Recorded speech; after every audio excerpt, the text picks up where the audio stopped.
Good morning, everyone. He doesn't wear a tie either. So, thank you very much to Joe and all the team again for the invitation to speak here again today. I'm always worried when I come and speak at an event, as I did last year, and it's an event I enjoy coming to, that I might not get re-invited back again. So at least this is two goes at it. Hopefully I won't say anything today to ruin next year, because it's always a pleasure to come to Donegal. Last year, of course, I had the great advantage of a large announcement to make about re-entering the bond market. So in case anybody thinks that I have another thing up my sleeve today, I don't. We're just going to have to talk about the topic that we're going to talk about. And I suppose in terms of the debate that's going on, that has been in many ways sort of consuming the national debate over the last couple of years, I was flicking through some stuff recently, and I think it's probably worth pointing out that this is not a new debate for Ireland. And I think when you come to a school like this and you talk about stuff, it allows us to look as well at other countries, but also to look back in the past. And I wanted to just quote briefly from a minister's speech from the 1929 budget, and I'm sure, like all ministers, the speech had nothing to do with what the Department of Finance wanted him to say, but it was written by himself as a minister. But Minister Blythe in 1929 said that good national credit is practically essential to the growth of industry through private enterprise, because in its absence there cannot be stability and continuity of financial policy, or any certainty that the state will not be driven by dire need to resort to the imposition of unforeseen and arbitrary burdens. And he went on to say that instead of too freely seeking loans, we have pursued a distinctively conservative financial policy and have kept the deadweight burden of national debt down to a figure which, considering all the circumstances of the past few years, is astonishingly low. And for those of you who are kind of familiar with that period, or indeed those who are not, it's worth remembering that despite that type of a policy, those were exactly the same years that the state embarked in one of the most ambitious projects of investment down in the Shannon scheme and Ardnacrusher. And so it was actually possible, even back then, to try and marry the concept of fiscal contraction and managing budget deficits with, in fact, investment into the future. And of course, it's a very delicate balance that we go through all the time.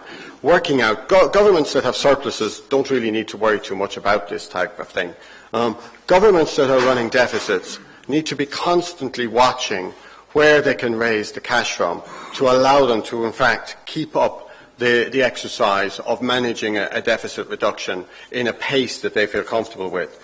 And of course, as we know, back in 2010, the markets effectively shut off to the Irish government the ability to choose how they wanted to do that. And they had to sort of resort to external things and remind ourselves where we were at that stage. And it's not that long ago, but we had an economy in total free fall. Unemployment was rising very high. We were losing about 6,000 jobs a month. The banks, and Fiona's going to talk about that more, were losing 60 billion of deposits over a period in the run-up to the bailout. And the underlying primary balance that we had in Ireland was over 9%. So effectively, we found ourselves shut off. And of course, what I've heard an awful lot of sense is people saying, yeah, but this was all the banks. If we hadn't the problem with the banks, then we wouldn't actually have had any problem at all. And I think it's one of the regrets that one of the much under-discussed facts that I hear in the commentary is the fact that over half of the debt that we've accumulated through this period is actually not anywhere related to banks at all. It comes from the fact that we have been running large underlying primary deficits every year since 2008. And I think that's a very important part of analysis that we need to keep in mind all the time. Now, at the same time, we can ask, why are we running these deficits? And we can see, in effect, two major causes. The first is what I refer to as a causal sort of impact, which is that we had, in the previous years running up to the crisis, been overly reliant on, in effect, transitory sources of property-driven revenue, which, of course, when they disappeared, you cannot suddenly restructure your tax system overnight to do that, and inevitably that takes a little bit of time. The second thing, however, though, was a reaction to the situation in which we were in, and a decision that we shouldn't just suddenly stop spending money more than we were earning, but rather we should continue to go through an exercise of running deficits so we could support the people that needed help, particularly those that were losing jobs, so that we could continue to provide, albeit on a reducing basis, public services and not have the drastic cuts that we've seen in other countries where they've been imposed, and also continue, albeit reduced, but nonetheless a capital expenditure programme. So there were some real decisions around that.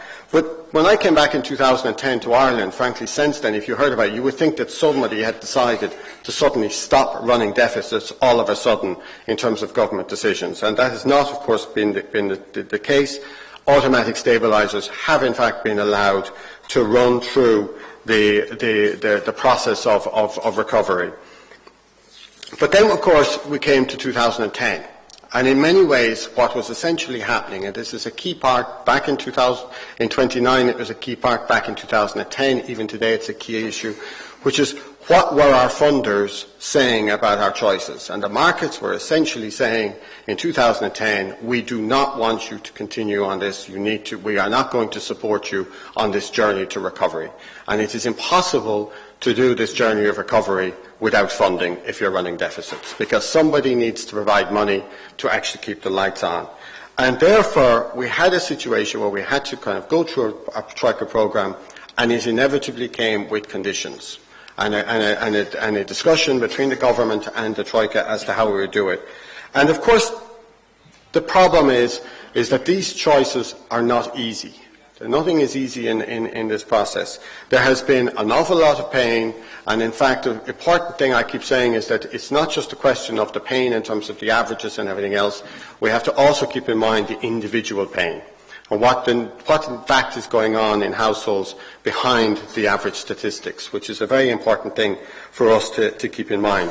But at the same time, I don't think we had any choice. If you look at what the ESRI study has recently said, had we continued just on the path we were on without any of the reform, we would be looking today at a debt that's 16 percentage points higher than we actually have, and a deficit that's 6 percentage points higher.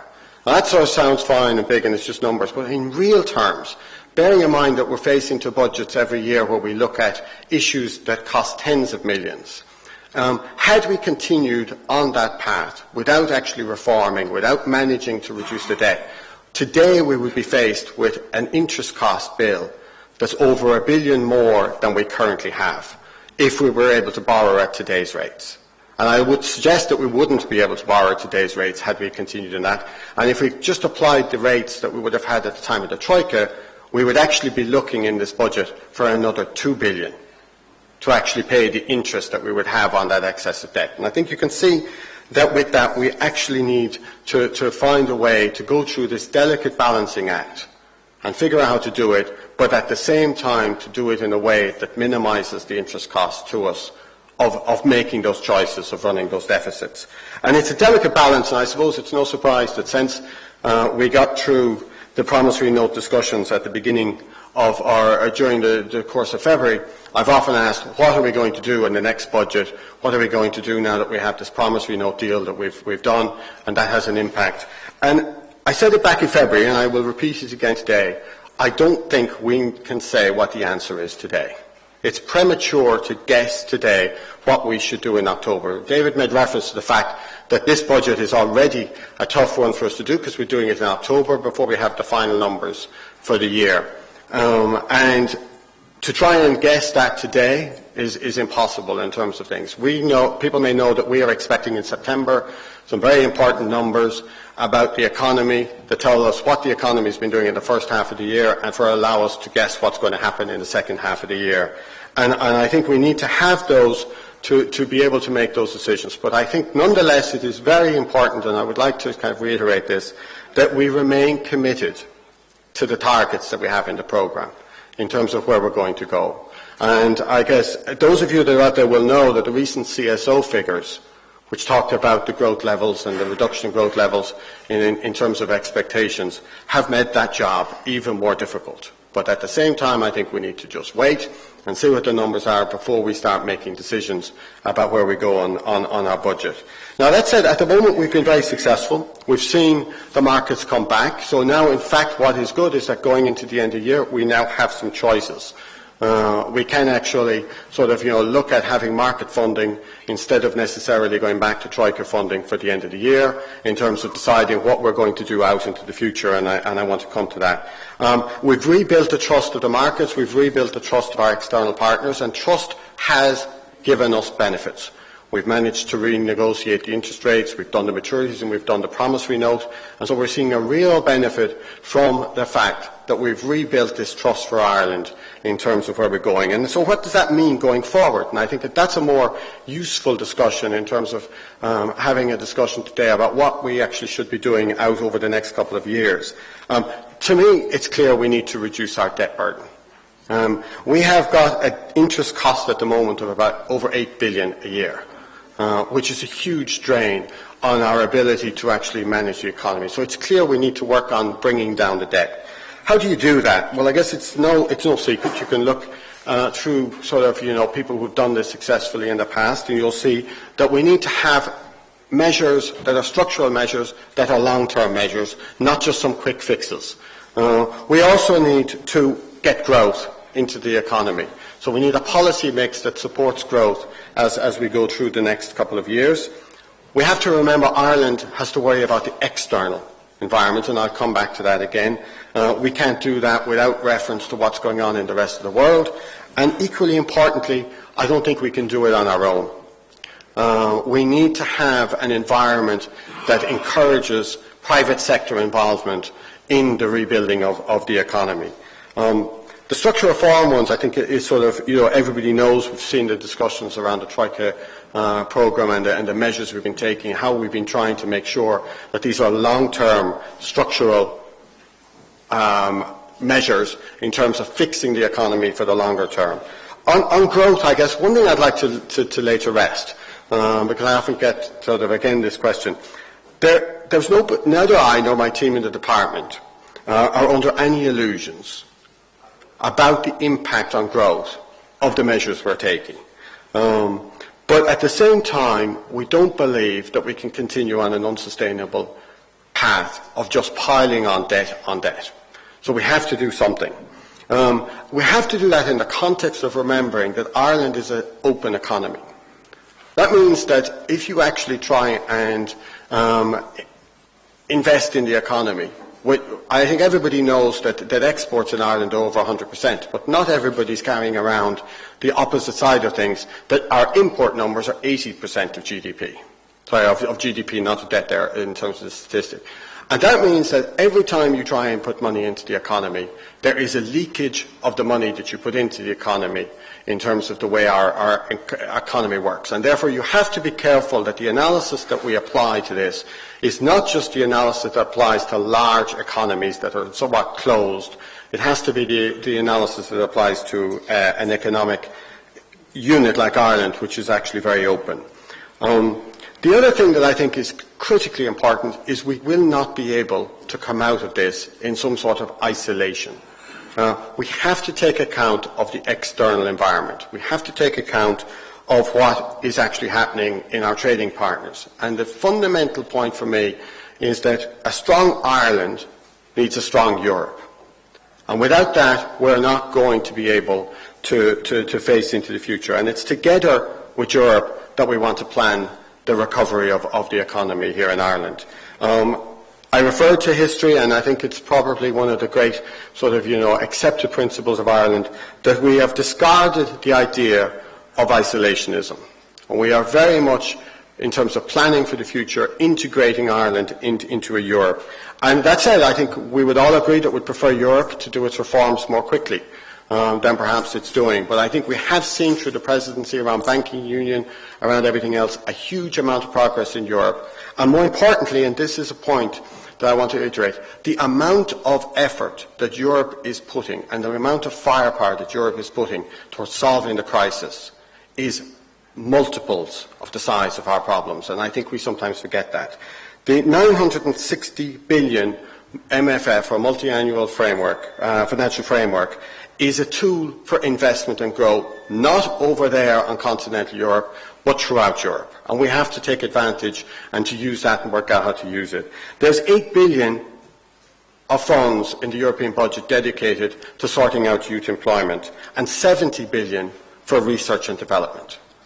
Numbers that make our own budgetary exercise pale into almost into really small numbers by relative terms. And I think one of the other things that's forgotten about and is starting now, I think, to show fruit is the European Investment Bank and the role that that can play in terms of our own recovery. Relatively recently, I was appointed by the Minister to sit on the board of the European Investment Bank. And what the European Investment Bank is essentially our development bank. It's not a development bank for Spain or for France or for Italy. It's a development bank for all of the countries of Europe, including Ireland.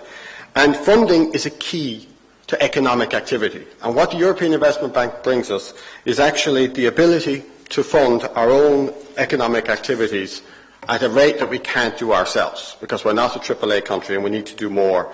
And it is working. In 2010, EIB lending was about 250 million.